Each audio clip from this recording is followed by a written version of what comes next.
Wait, wasn't Gonzo always non-binary? Many of you guys know of Gonzo from the Muppets. That's how I always kind of known about him.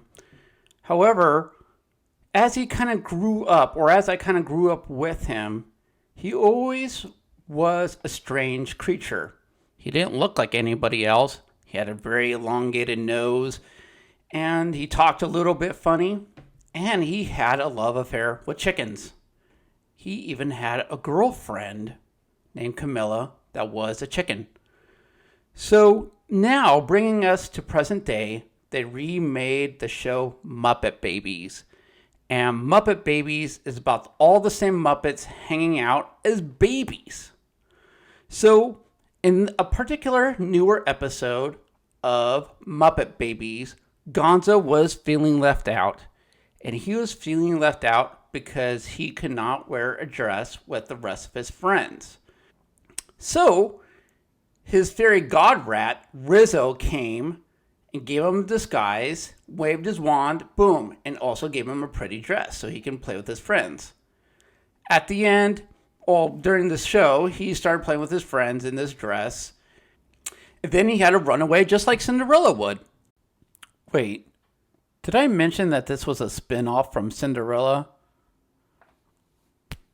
Oh man, Buster. But just like in this circumstance, he left behind a shoe or something, and they're like, "Oh man, who's that cool dude that just like a chick? We got to hang out with her again, or him, or them." Sorry, them. So it turns out that Gonzo finally heard about this. Then he went back to his friends and said, "Hey, I was the creature, dressed up in the dress. You didn't even notice me." And they're like, "Oh, what, Gonzo? That was you? Oh, man, why did you do that?" And they're like, "Well, I was afraid that you guys wouldn't accept me if I dressed up in this dress."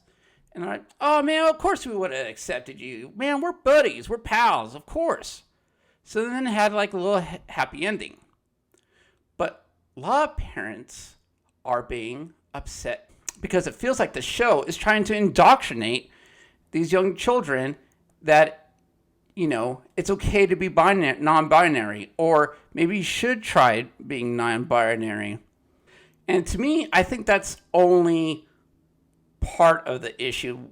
And I feel that what it really is, if I showed this to my kids and they watched it, that they would be confused. It's like, well, why would he dress up as a girl? Why would he want to do this? So it just kind of adds a lot more questions to what the parents are really comfortable talking about.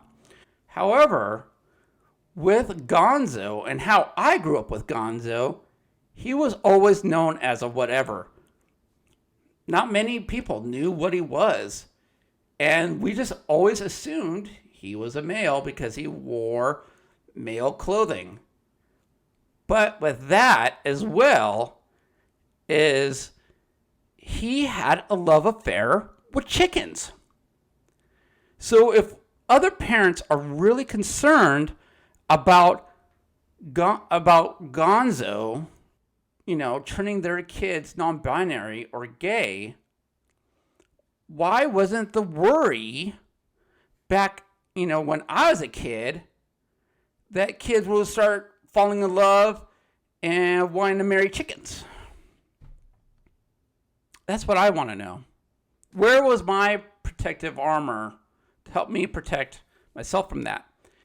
One of the troubling parts about all this, everybody used to pretend that back in the day, Gonzo was very sweet and innocent. So you guys tell me if this clip right here looks silly and innocent to you. Tossing and turning around here with you.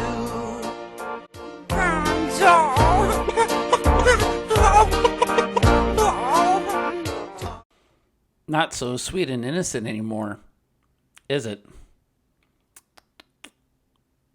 So one of the reasons I made this video was to kind of draw a little bit of context, to not just see things and get angry about them. Everybody has their point of view, and sometimes we have to kind of step back and relax, because taken in the context, we can see very different things.